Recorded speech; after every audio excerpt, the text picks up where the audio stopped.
I carabinieri di Agrigento hanno scoperto una maxi piantagione a Ribera tra gli ulivi e i fichi d'India. È stata sequestrata una tonnellata di marijuana.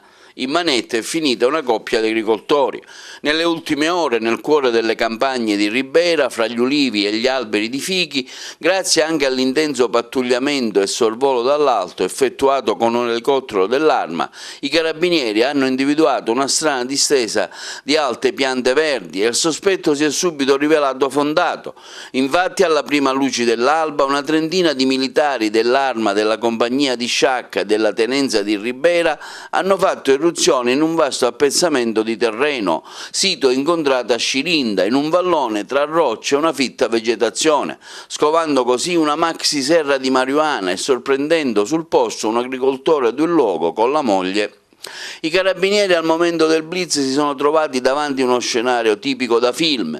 La strada di accesso ai terreni era costellata da tante telecamere, probabilmente al fine di avvisare il proprietario di eventuali sgraditi accessi.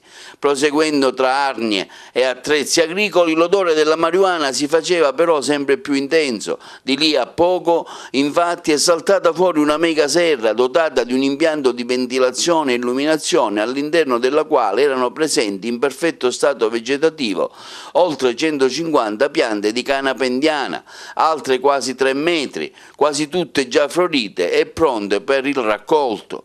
Poco distante, i militari dell'Arma dei Carabinieri hanno scoperto anche un'altra serra dedicata all'essiccazione delle piante, trovando ben 40 kg di marijuana già pronti per essere essiccati al mercato.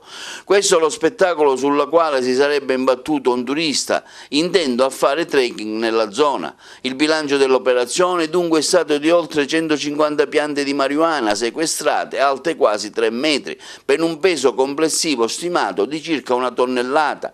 Alcune centinaia di migliaia di euro il valore stimato di vendita al dettaglio della sostanza stupefacente recuperata, che verrà distrutta nei prossimi giorni.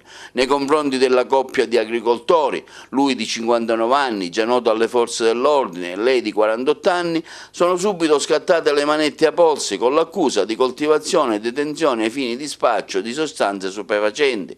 L'autorità giudiziaria ha disposto così la traduzione in carcere dell'uomo, mentre per la donna sono stati disposti gli arresti domiciliari.